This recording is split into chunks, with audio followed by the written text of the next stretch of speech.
Les hommes ordinaires doivent accomplir leur cycle de réincarnation. Il est nécessaire de distinguer 3 types de karma.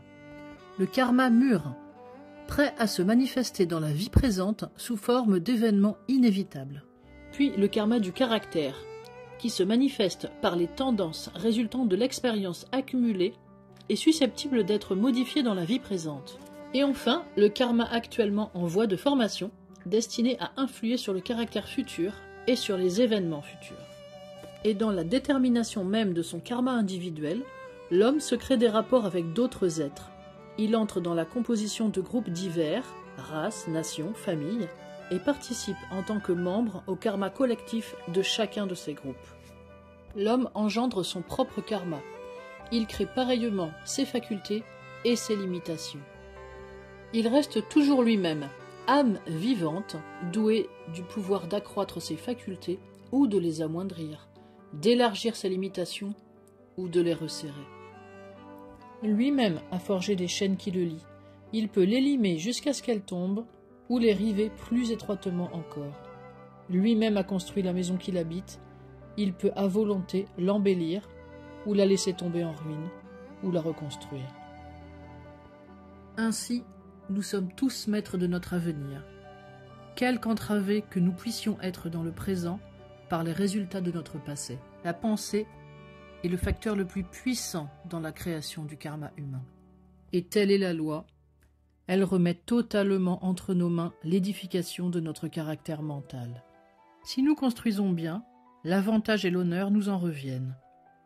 Si nous construisons mal, le dommage et le blâme sont pour nous. Et ce n'est pas tout. Nous agissons également par la pensée sur d'autres êtres. Nos pensées rentrent en contact avec d'autres individus. Elles les affectent, établissant par là des liens karmiques entre eux et nous. Ainsi se nouent les liens qui, dans les vies ultérieures, vont grouper ensemble certaines personnes, pour le bien ou pour le mal. Les liens qui nous entourent de parents, d'amis et d'ennemis, mettant sur notre chemin ceux qui sont destinés à nous aider ou à nous entraver, nos bienfaiteurs et ceux qui nous cherchent des ennuis. Voilà pourquoi les uns nous aiment sans que dans cette vie nous n'ayons rien fait pour cela, tandis que d'autres nous haïssent alors que nous n'avons rien fait pour mériter leur haine. En même temps que nos pensées, agissant sur nous-mêmes, engendrent notre caractère mental et moral, elles servent à déterminer par leur action sur autrui nos futurs associés humains. Les désirs nous lient eux aussi aux autres âmes. Ils nous lient souvent par les liens les plus puissants de l'amour et de la haine, car, au degré actuel de l'évolution, les désirs d'un homme ordinaire sont généralement plus forts et plus soutenus que ses pensées. Ils jouent donc un grand rôle dans la détermination de son entourage humain des vies futures et peuvent l'amener en contact avec certaines personnes et certaines influences, sans qu'il puisse soupçonner le rapport qu'il existe entre elles et lui. Nos désirs, dans leur action sur nous-mêmes, forment notre nature astrale et influent dans une large mesure, à travers elle, sur le corps physique de notre prochaine incarnation. Ils jouent un rôle important dans la détermination de notre lieu de naissance. Par leur action sur autrui, nos désirs aident à attirer autour de nous, dans quelques vies futures, les êtres humains auxquels nous serons associés.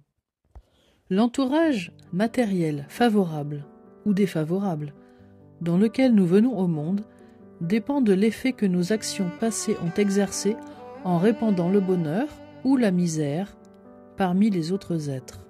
Si nous avons été pour les autres la cause d'une misère physique répandue, nous recueillerons le karma de circonstances physiques déplorables, aboutissant à la souffrance physique.